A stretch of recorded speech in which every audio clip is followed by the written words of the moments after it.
하나님 아버지, 하나님의 눈에 가장 아름다운 교회가 무엇인지 알기 원합니다. 그 아름다운 교회가 되어 아름다운 사명을 감당하기 원합니다. 오늘도 말씀하여 주시옵소서. 예수님의 이름으로 기도드립니다. 아멘. 목회자는 날마다 교회가 무엇인가를 묻습니다. 왜냐하면 목회자가 교회를 어떻게 보느냐에 따라서 교회의 목회 방향이 결정되기 때문입니다. 교회에서 일어나는 모든 일은 인도하는 힘과 조절하는 과정과 이끌어가는 확신이 작용하기 때문이거든요. 이것을 보통 목회 철학이라고 합니다. 목회 철학은 한마디로 교회를 움직이는 추진력이라고 말할 수 있습니다. 교회라 어디로 움직여야 하고 왜 움직여야 하는지에 대한 잘 정의된 개념이 있어야 합니다. 사도 바울의 목회 철학은 무엇이었을까요? 로마서에서 이 사도 바울의 목회 철학이 가장 잘 드러납니다. 로마서 가운데 가장 위대한 성경 구절 가운데 하나는 무엇일까요? 그것은 지난 주일 본문이었던 누구든지 주의 이름을 부르는 자는 구원을 얻으리라 일 것입니다. 그래서 누구든지 입으로 시인하고 마음으로 믿으면 구원을 받습니다. 구원은 굉장히 어렵고 멀고 힘든 것처럼 느껴지지만 우리들이 눈을 뜨고 성경을 읽으면 그렇게 어렵거나 복잡한 것이 아니라는 것이죠. 구원은 쉽고 분명한 것이지만 그렇다고 해서 내 노력으로 저절로 이루어지는 것은 아닙니다. 그저 하나님이 주시는 것을 받기만 하면 되죠. 구원이 이렇게 쉽고 분명하고 간단한 것인데도 왜 많은 사람이 구원의 길로 들어오지 못할까요? 왜 방황하고 있을까요? 사람들이 주의 이름을 알려면 전파하는 자가 꼭 필요합니다. 전파하는 자는 보내신 자의 뜻만 전하면 됩니다. 이에 대해서 바울은 4가지 질문을 던지면서 무엇이 가장 아름다운지 그 아름다움에 관하여 설명하는데, 사도 바울의 목회 철학은 모든 사람이 구원 얻도록 모든 목회의 방향을 집중하는 것이죠. 그래서 오늘 4가지 질문을 통해서 그 해답을 주고 있습니다. 첫째는 아름다운 교회는 전도자를 보내는 교회입니다. 14절입니다. 그런즉 그들이 믿지 아니하는 일을 어찌 부르리요? 듣지도 못한 일을 어찌 믿으리요? 전파하는 자가 없이 어찌 들으리요? 죄인들이 구원을 얻으려면 반드시 주님의 이름을 불러야 합니다. 그런데 아무나 보고 당신은 나의 주님입니다 라고 하거나 또는 예수님이라고 부른다고 되는 게 아니죠. 그런데 문제는 그렇게 부르는 게 중요한데도 예수 그리스도 이름을 부르기 위해서는 먼저 믿음이 필요하다는 것입니다. 믿음이 없이 부르는 것은 다 거짓이고 그냥 지식에 불과해서 구원을 얻는 데 도움이 되지 못한다는 것입니다. 그래서 예수님이 나를 위하여 십자가에 못 박혀 죽으시고 사흘 만에 다시 살아나셨다는 사실을 믿을 때 그분의 이름을 온전히 부를 수가 있는 것이죠. 듣지도 못한 일을 어찌 믿으리요? 들어본 일이 없는 일은 믿을 수가 없습니다. 무언가를 믿으려면 들어본 적이 있는 말을 믿을 수 있잖아요. 예수가 나의 주, 나의 하나님이라는 사실을 믿으려면 최소한 예수님에 관한 소식은 알고 있어야 되잖아요. 그분이 누구인지, 무슨 일을 하셨는지 이것을 들어야 예수님이 그분이 하나님의 아들이라는 것이 믿어지겠죠. 전파하는 자가 없이 어찌 들으리요? 라고 합니다. 대중전달 매체가 발전하기 전인 고대를 생각해 보십시오. 포고자의 역할이 얼마나 중요합니까? 소식을 전달하는 주요 수단은 시의 광장이나 장터에서 공개적으로 선포하는 것일 겁니다. 요즘은 아무 소리를 듣지 않고 혼자 방 안에서도 수많은 세상의 소식을 접할 수가 있지 않습니까? 예수 그리스도의 말씀을 들으려면 누군가 말씀을 전해주어야 합니다. 메신저는 소식을 전하는 사람이잖아요. 누군가 전해주는 사람이 있어야 그 말을 들을 수밖에 없는 고대 사회에서는 말씀을 전해주는 자가 얼마나 중요한지 모릅니다. 15절입니다. 보내심을 받지 아니하였으면 어찌 전파하리요? 기록된 바 아름답도다 좋은 소식을 전하는 자들의 발이여 함과 같으니라. 보내심을 받지 않았다면 어찌 전파하리요? 라고 합니다. 메신저는 스스로 가서 이야기하는 사람이 아닙니다. 그렇다면 모든 사람이 메신저 노릇을 하겠죠. 그러나 정확하게 보내심을 받는 자의 선포만이 의미가 있습니다. 보내심을 받지 않았는데 누가 갈 수 있겠습니까? 메시지를 전하지 않았는데 누가 들을 수 있겠습니까? 듣지 못하는데 누가 믿을 수 있겠습니까? 믿지 못했는데 어떻게 부를 수 있겠습니까? 그러니까 구원을 얻으려면 반드시 이 파송이 필요한 것이죠. 보내는 일이 없으면 구원도 없다는 것입니다. 그래서 구원은 산에 가서 혼자 돛 닦고 깨닫고 믿는 것이 아니죠. 그런 종교도 있지만 우리 기독교는 그런 종교가 아닙니다. 구원은 누군가 하나님의 말씀을 전해 주어야 합니다. 그 말씀을 전해줄 때 그 말씀을 듣고 믿음이 생기죠. 믿음이 생길 때 예수님을 찾고 구하고 두드리고 부르게 됩니다. 교회의 최대 임무는 선교사를 파송하는 것입니다. 보내심이란 말의 원어는 아포스텔로라고 합니다. 사전적인 의미는 보내심을 받는다 그런 뜻입니다. 내가 너희를 세상에 보낸다는 뜻입니다. 원래 이 보내시는 주체는 누구일까요? 예수님이 보내시죠. 사도는 그리스도로부터 직접 위임을 받아 보내진 사람을 말합니다. 나중에 이 보내심은 교회가 대신했죠. 교회는 그리스도께서 보내기로 택하신 사람들만 보냈습니다. 그래서 우리가 잘 알고 있는 마태복음 28장 19절에서 20절에 보면 그러므로 너희는 가서 모든 민족을 제자로 삼아 아버지와 아들과 성령의 이름으로 세례를 베풀고 내가 너희에게 분부한 모든 것을 가르쳐 지키게 하라. 볼지어다 내가 세상 끝날까지 너희와 항상 함께 있으리라 하시니라 고 말씀했습니다. 우리 교회의 첫째 비전은 하나님께서 지상교회에 위임하신 모든 족속으로 제자 삼는 것을 목적으로 한다입니다. 교회는 그리스도 안에서 세상으로부터 부름받은 택자들의 모임 아닙니까? 그러나 교회는 세상으로부터 부름받은 특권과 동시에 세상으로 보냄받은 소명을 함께 가지고 있음을 잊지 말아야 합니다.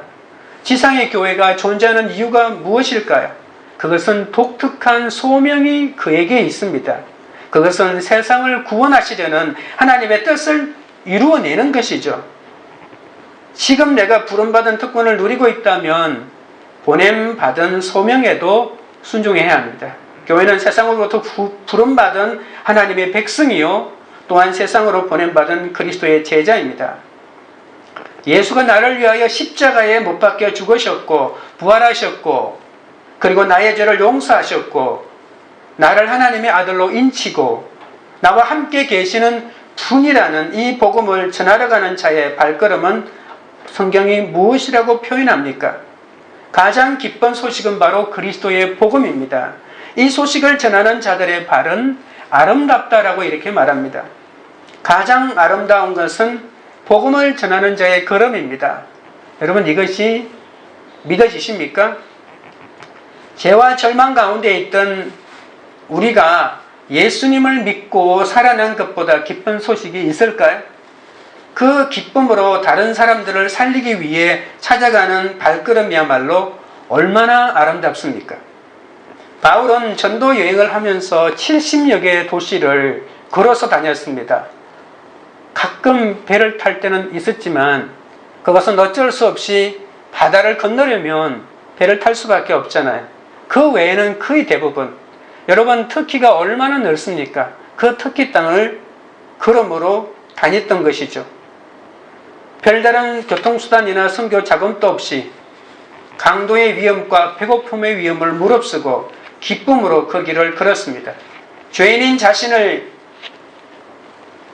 구원해 주신 하나님의 은혜를 알게 된 것부터가 아름다운 소식입니다. 전 세계를 다니면서 복음을 들고 다른 언어, 다른 문화권, 다른 종족에게로 나아가 위험과 고통과 외로움과 가난을 무릅쓰고 이 복음을 전하기 위해서 떠나신 분들이 우리에게 많이 있지 않습니까? 조국을 떠나 일가 친척을 떠나 사랑하는 고향을 떠나고 직장을 떠나고 예수 그리스도의 복음을 들고 모르는 이방인들 속으로 뛰어가신 분들이 얼마나 대단합니까? 이분들이 바로 복음의 빚진 선교사들 아닙니까? 평신도 선교사도 있고 성직자 선교사도 있습니다. 히말라야의 성자로 불리는 의사 광원희 선교사님이라는 분이 계십니다. 그는 함경북도 성진이 고향인데 한국전쟁 당시 피난 내려왔습니다. 그리고 지금은 연세대인 세브란스 의대를 입학하고 그는 슈바이츠 박사의 전기를 읽고 그의 삶에 깊은 감동을 받았다고 합니다. 의대에 다닐 때부터 무의천 의료봉사활동에 힘썼던 그는 외과 의사로서 병원도 잘 되고 돈도 많이 벌었는데 5년 동안 고민하고 기도하다가 1982년 잘 되던 병원을 정리하고 선교사가 되었는데 당시 49세였다고 합니다. 그는 세상에서 가장 가난한 곳을 찾아 떠났는데 그곳이 바로 네팔이었습니다. 1976년 외양선교회 속초지부 설립을 위해서 속초를 방문한 한경직 목사님이 당시 속초에서 병원을 운영하던 이 강 선교사님에게 꼭 선교 가고 싶으면 네팔로 가시오라고 했다고 합니다. 그 한마디 말을 듣고 선교사님은 네 알겠습니다. 네팔로 가겠습니다. 그렇게 이렇게 5년 동안 기도하다가 모든 것을 정리하고 네팔로 갔습니다. 네팔에서 10년, 방글라데시에서 4년, 스리랑카에서 4년, 에티오피아에서 7년 이렇게 30년간 의료 봉사를 했습니다. 하루는 어떤 여자 환자를 수술하는데 수혈할 피가 없었다고 합니다. 그래서 마침 자신과 혈액형이 같더랍니다. 그래서 자기 피를 뽑아서 그 여자에게 수혈해서 중환자를 살려냈다고 합니다. 또 돌보던 환자가 퇴원하면 식료품을 사들고 집에까지 직접 찾아갔다고 합니다. 어떨 때는 20시간을 걸어서 끝도 없는 산을 넘으면서 어느 마을에 도착해서 환자 130명을 돌봐주고 또 그 20시간을 돌아서 걷고 걸어서 집으로 돌아왔다고 합니다. 이 일을 끝도 없이 했다고 합니다. 때로는 너무 힘이 들어 하나님 데려가십시오라고 수없이 기도했지만 하루도 쉬지 않고 이 일을 했다고 합니다. 그 먼 길을 걷고 또 걸어서 올라가고 내려오기를 반복했는데 왜 무엇 때문에 이 사람이 이런 일을 하겠습니까? 이 사람의 발은 아름답다는 말을 붙이기에 합당한 발이라고 생각하지 않으십니까? 바울이 하고 싶은 말이 이렇습니다. 그리스도가 전도자를 보냈습니다. 전도자들이 전파합니다. 사람들이 듣습니다. 듣는 사람들이 믿습니다. 믿는 사람들이 주의 이름을 부릅니다. 그리고 부르는 사람들이 구원을 받습니다. 반대로 해볼까요? 어떤 사람들이 복음을 위해 보냄을 받지 않으면 복음 전파자들이 없을 것이고 복음이 전파되지 않으면 죄인이 그리스도의 메시지의 음성을 듣지 못할 것입니다. 그리스도의 복음을 듣지 못하면 예수의 죽으심과 부활의 진리를 믿지 않을 것입니다. 이 진리를 믿지 않으면 그의 이름을 부르지 않을 것입니다. 그 이름을 부르지 않으면 구원을 얻지 못할 것입니다. 교회는 끊임없이 복음을 전하는 자들을 파송해야 합니다. 우리가 그들의 생활을 뒷바라지해 주어야 합니다. 열방에 나가 복음을 전하는 선교에 전념할 수 있도록 내 힘을 다하여 도와주어야 합니다. 누군가를 위한 아름다운 일은 그 사람을 죄를 깨닫게 하는 데서부터 시작하잖아요. 그 사람의 죄를 깨닫게 해주는 것, 그리고 그 죄로부터 벗어나서 구원을 얻게 해주는 것, 세상에 이것보다 아름다운 것이 어디 있습니까? 죄를 꼬집고 지적하라는 말이 아닙니다. 하나님의 사랑 안에서 그 사람이 죄를 회개하고 주님을 영접할 수 있도록 도와주라는 것입니다. 사람들을 어떻게 도울 수 있습니까? 상대방의 죄와 상관없이 내 죄를 먼저 고백하면 됩니다. 나 같은 큰 죄인이 하나님 때문에 이렇게 살아났는지를, 어떻게 살아났는지를 얘기하면 됩니다. 회개의 언어야말로 인간의 가장 아름다운 언어 아닙니까? 적용 질문 드립니다. 내 발걸음은 어떤 일에 빠릅니까? 입시 준비나 집안 꾸미기, 승진을 위한 준비로 바쁜 걸음입니까? 하나님을 몰라서 소망이 없는 사람들에게 그리스도의 기쁜 소식을 전하는 발입니까?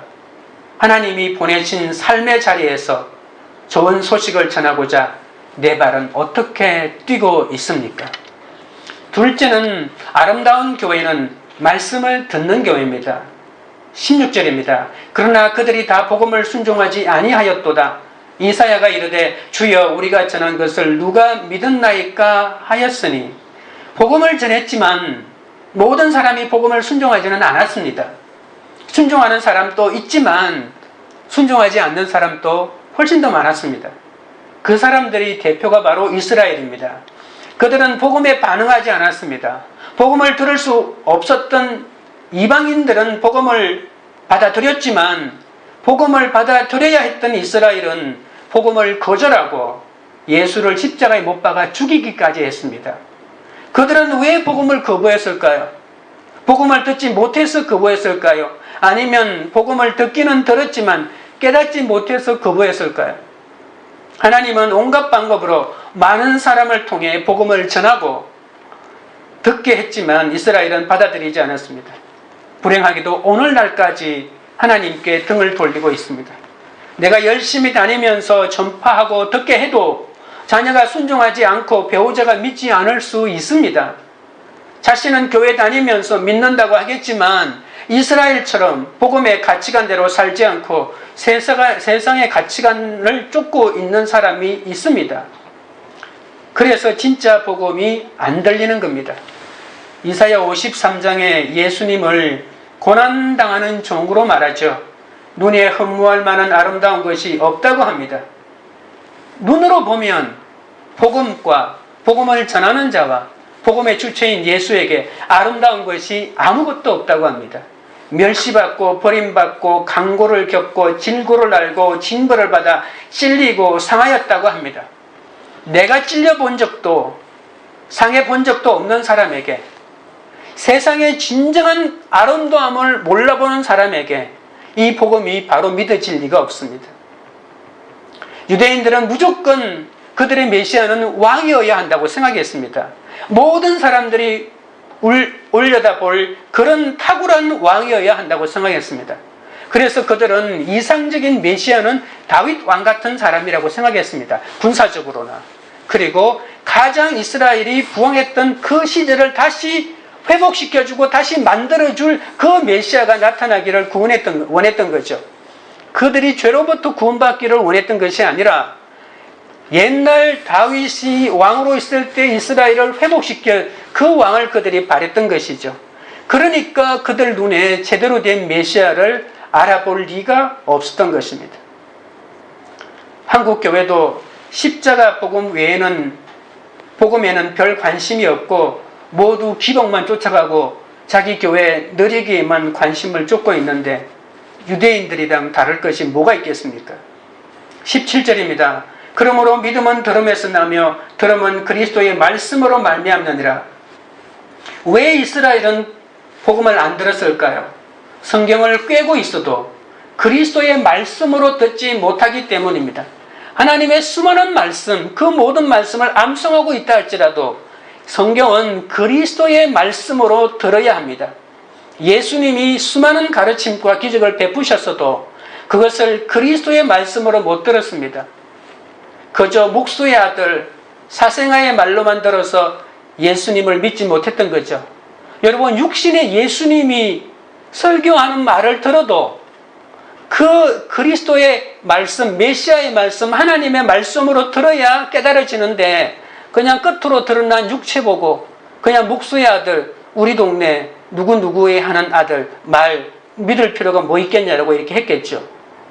믿음은 들음에서 나고 들음은 그리스도의 말씀에서 나는데 저들은 이 복음을 거부하고 복음에 대하여 반응하지 않았고 그래서 오히려 메시아를 죽였던 것입니다. 십자가 지는 고난이 없으면 복음을 그리스도의 말씀으로 듣기 어렵습니다. 힘든 상황에서 나를 구해줄 구세주의 말씀으로 들어야 문제가 해결될 텐데 듣지 않으니까 해결될 수가 없는 것이죠.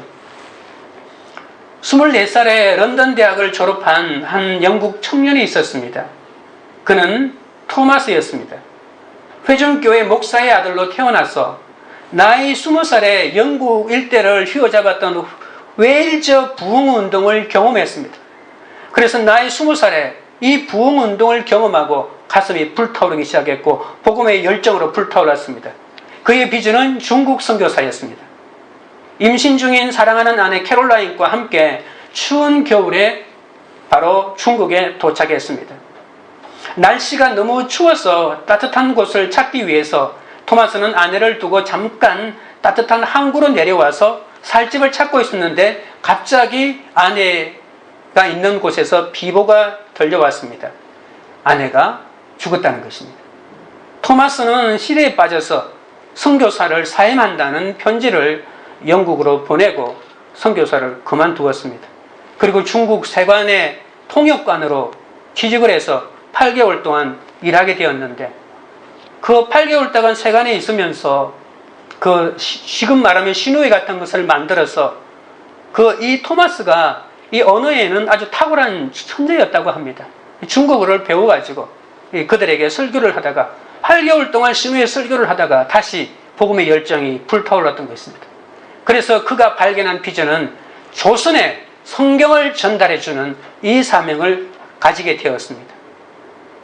그는 조선에 가서 잠깐 발을 디디고 2개월 동안 성경을 전해준 경험도 가지게 되고 그래서 더 큰 포부로 이제 평양에 조선의 가장 큰 도시인 평양에 가서 이 성경을 전해줄 것이라고 기쁨에 차서 그때 당시에 상선이지만 무기를 무장한 상선인 제너럴 셔먼호라고 하는 배를 타고 대동강을 올라가서 평양으로 올라가기 시작했습니다. 그때 당시에 조선은 세국 정책을 펴고 있었기 때문에 이 중무장한 이 상선이 들어오는 것을 허락하지 않았습니다.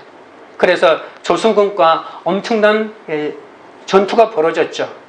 그래서 셔먼호가 올라가다가 모래톱에 그 배가 이렇게 빠져가지고 꼼짝하지 못하는데 조선군이 뗏목에다가 나무를 엄청나게 싣고 불을 질러가지고 떠내려 보냈는데 그 뗏목이 그 제너럴 셔먼호에 부딪히게 되고 불이 타기 시작했습니다. 그래서 그 안에 타고 있던 사람들이 전부 다 강으로 뛰어내려와서 육지로 내려오는데 그 나오는 사람 한 사람 조선 관군들이 다 칼로 죽이고 있었습니다. 제일 마지막에 토마스 선교사가 내렸는데 한쪽에는 백기를 들고 한 손에는 성경을 들고 육지로 올라갔습니다. 그때 박충건이라고 하는 군관에 의해서 무참하게 살해당했는데 그때 그의 나이 27살이었습니다. 그러나 토마스를 죽인 박충건은 10년 후에 예수를 믿고 그 당시 평양의 기독교 지도자가 되었는데 그때는 영수라고 불렀습니다. 지금 장로쯤 되는데 그때 장로가 귀했던 시대에 기독교 지도자가 되었고요. 이 토마스가 그 당시 12살짜리인 최치량이라고 하는 이 어린아이에게 한문성경 3권을 주었는데 이 최치량이는 이 성경을 박영식이라고 하는 관리에게 주었습니다. 박영식은 하나님의 말씀에는 관심이 없고 종이 질이 너무 좋았기 때문에 모든 낱장으로 펴서 천장부터 바닥까지 자기 집 도배를 했다고 합니다. 나중에 다시 최치량이가 그 집을 돈을 주고 사게 됩니다. 그리고 평양에 선교하러 왔던 마포삼열이라고 하는 그 초기 선교사들 일행이 바로 그 집에 묵기 시작했다는 것이죠. 그리고 그 집에 묵으면서 성경을 보지 않았을까요? 그래서 나중에 그 집이 평양 최초의 교회인 널다리 교회가 되었고 그 널다리 교회가 나중에 평양 장대영 교회가 됩니다. 그래서 그 장대영 교회에 1907년에 한국 기독교 역사에서 찬연히 빛나는 평양 대부흥운동이 일어나지 않았습니까? 토마스 선교사가 1866년에 와서 했는데 몇 년이 지났나요? 반세기도 지나지 않아서 놀라운 역사가 일어났던 것이죠. 온갖 차별로 얼룩진 가난하고 비참한 조선에 들어온 선교사들로 인해서 우리가 지금 이렇게 살고 있습니다. 그리고 이 땅의 사람들이 선포된 그리스도의 말씀을 이성과 지성과 감성으로 듣고 마음으로 받아들여서 의지의 결단으로 순종했기 때문에 복음의 역사가 일어난 것입니다. 한국 땅에 1000만 명 그리스도인이 있다고 합니다. 그러나 그 수가 아무리 많아도 그리스도의 말씀으로 듣지 않으면 교계가 흔들리고 온 나라에 선한 영향력을 끼치지 못합니다. 말씀이 들리지 않아서 이혼하고 말씀이 들리지 않아서 자살하고 아무리 교회를 다녀도 아무런 치료책이 없습니다. 불신결혼과 불법을 행하는 것을 아무렇게 생각하지도 않고 모두 포장을 하면서 아무렇지도 않는 것처럼 살아가고 있지 않습니까? 어떤 상황에서도 가정과 교회, 사회와 나라의 회복은 오직 그리스도의 말씀을 들을 때만 시작하고 이 말씀을 듣게 해주는 보냄받아 선포하는 자가 반드시 필요한 것입니다. 적용 질문 드립니다. 복음을 거부하는 가족과 이웃에게 어떤 수고를 합니까? 원수 같은 사람이나 아무 연고 없는 땅끝까지라도 복음을 들려주고 싶은 열망이 있습니까? 선교지의 소식에 관심을 가지고 기도하며 계속 후원합니까? 셋째는 아름다운 교회는 하나님의 손길이 되는 교회입니다. 18절입니다. 그러나 내가 말하노니 그들이 듣지 아니하였느냐? 그렇지 아니하니 그 소리가 온 땅에 퍼졌고 그 말씀이 땅 끝까지 이르렀도다 하였느니라. 어떻게 하면 믿음이 자랄 수 있을까요? 믿음은 예수 그리스도의 말씀을 들으면 생긴다고 합니다. 말씀이 바로 믿음의 씨앗입니다. 말씀이 잘 자라게 하기 위해서는 비료와 햇빛과 공기와 물도 중요하지만 제일 중요한 것은 바로 그 씨앗 아닐까요? 교회도 열심히 나오고 11조도 봉사도 기도도 금식도 많이 하는데 믿음이 자라지 않는 것은 이 말씀의 씨앗이 없기 때문입니다. 교회를 아무리 들락거려도 이 말씀인 씨앗이 없으면 믿음이 자랄 수가 없습니다. 믿음을 갖고 싶으면 말씀을 들으십시오. 성경을 읽으십시오. 말씀을 읽고 외우고 듣고 그리고 무엇보다도 묵상하십시오. 그것이 바로 믿음입니다. 말씀이 있어야만 믿음이 생깁니다. 우리가 말씀을 듣지 않으면 복음을 거부합니다. 이스라엘 사람들은 누구보다도 복음을 먼저 알았고 들었지만 그 복음을 거부하지 않았습니까? 믿음이 생기는 두 번째 비결은 좋은 땅이어야 합니다. 땅이 굳어 있으면 쟁기로 갈아엎어야 하죠. 교회에 오래 다녀서 예배가 너무나도 익숙하고 설교도 익숙하고 성경에 대해서도 익숙하지만 변화받지 않는 사람이 있습니다. 그것은 본인이 제일 잘 압니다. 묵은 땅을 기경해야 합니다. 돌멩이도 없고 햇빛도 잘 들고 비도 적당히 와야 됩니다. 예전에 받았던 은혜를 가지고 거지같이 살지 말아야 합니다. 오늘 우리 안에 믿음의 씨가 새로 심어져야 합니다.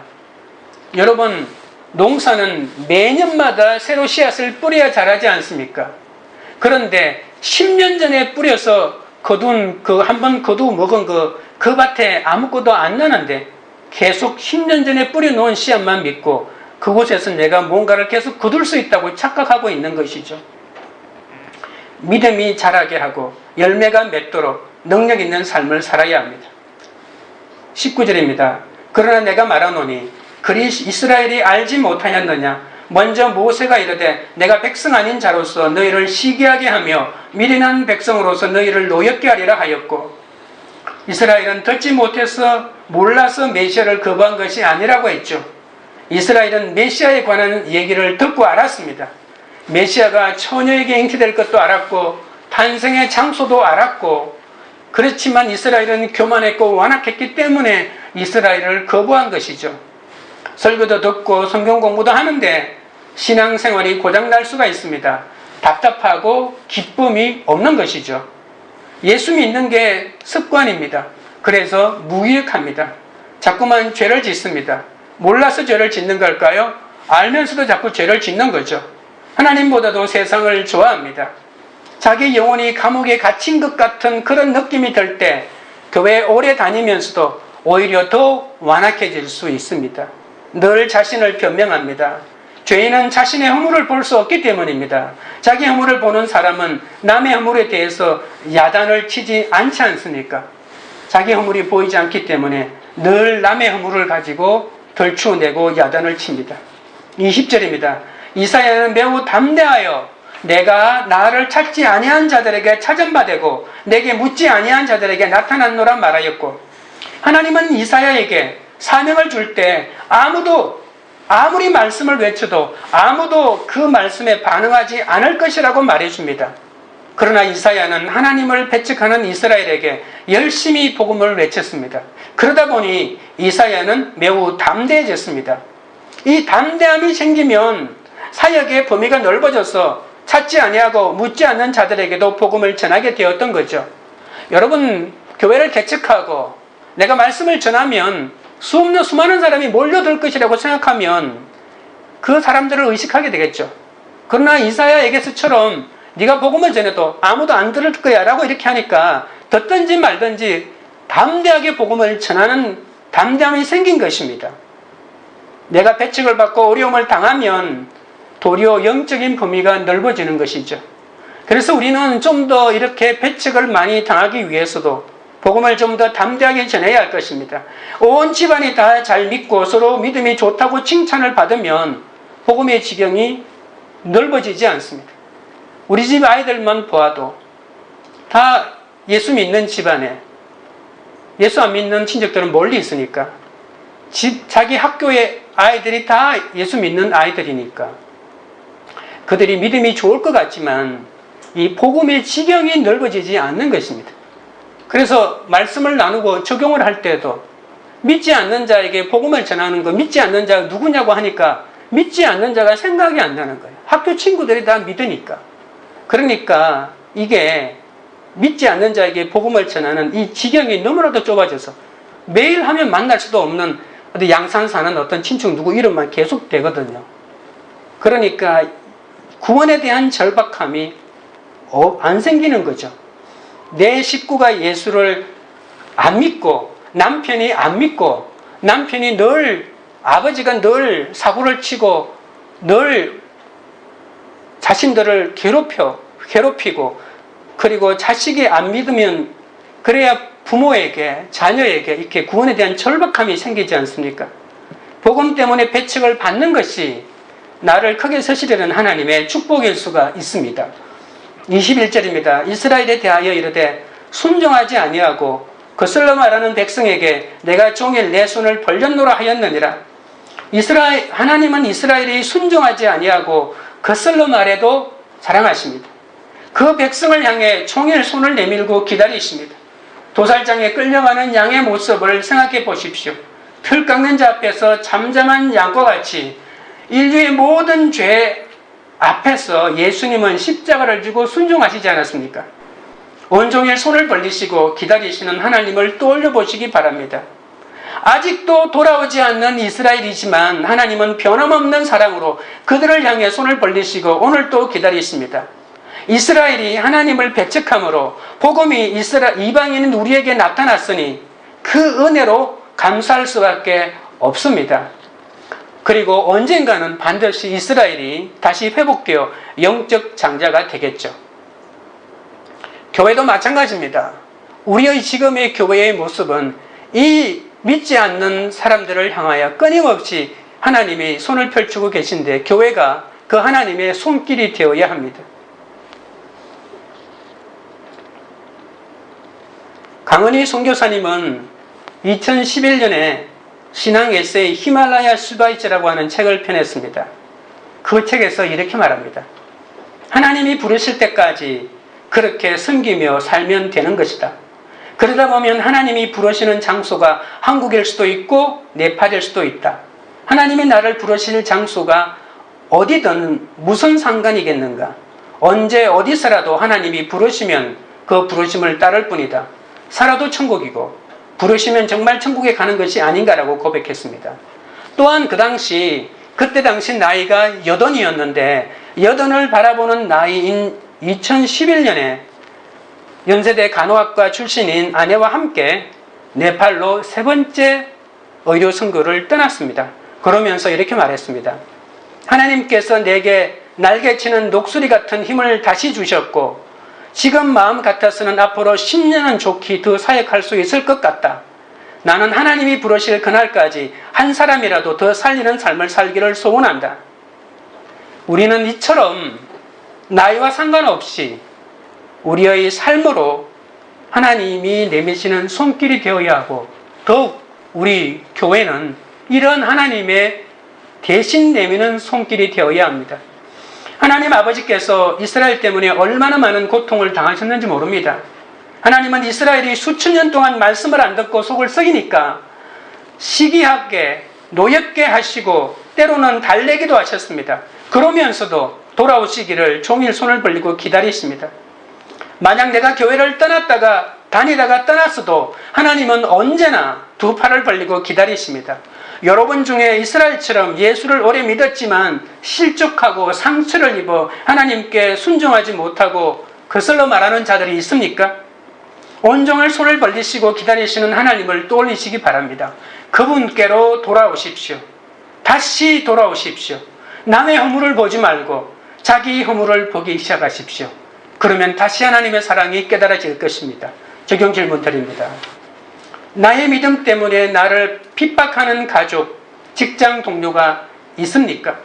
끝없이 속을 썩이고 말을 안 듣는 나에게 종일 손을 벌리시는 하나님의 사랑을 경험했습니까? 그 사랑으로 내 옆에 완악한 사람이 변화되기를 기도합니까? 말씀을 맺겠습니다. 아름다운 교회는 건물이 화려한 교회가 아닙니다. 끊임없이 복음을 전하는 자들을 파송하는 교회가 아름다운 교회입니다. 우리는 열방에 나가 복음을 전하는 선교에 전념할 수 있도록 내 힘을 다하여 선교사들을 도와주어야 합니다. 누군가를 위한 아름다운 일은 그 사람의 죄를 깨닫게 하는 데서부터 시작합니다. 아름다운 교회는 말씀을 듣는 교회입니다.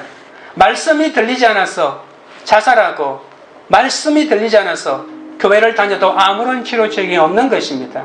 불신결혼과 불법을 저질러도 모두 끝으로만 아무 일이 없는 것처럼 포장만 하고 살아갑니다. 어떤 상황에서도 가정과 교회와 사회와 나라의 회복은 오직 그리스도의 말씀을 들을 때 시작된다는 것을 아셔야 합니다. 아름다운 교회는 하나님의 손길이 되는 교회입니다. 하나님의 사명에 순종하는 교회입니다. 하나님은 이스라엘이 순종하지 아니하고 거슬러 말해도 사랑하셨습니다. 하나님은 지금도 죄인이 돌아오기를 손길을 내미시며 기다리고 계십니다. 이제 교회는 그 하나님의 사랑을 보여주며 주님의 사랑에 손길을 대신 내밀고 죄인을 주님께로 인도하는 사명을 감당해야 할 것입니다. 찬양 드리고 기도하겠습니다.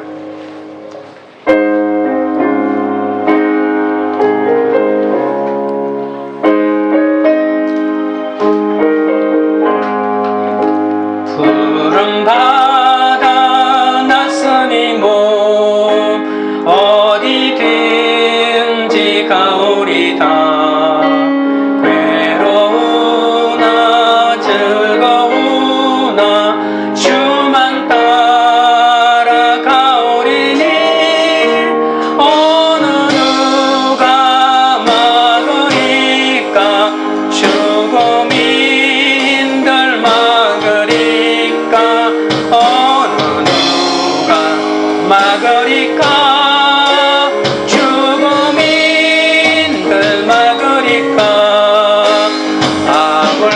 아굴골짝 힘들어도 복음 들고 가오리다. 소돔 같은 거리에도 사랑 안고 찾아가서 종의 몸에 지닌 것도 아낌없이 드리리다. 종의 몸에 지닌 것도 아낌없이 드리리다.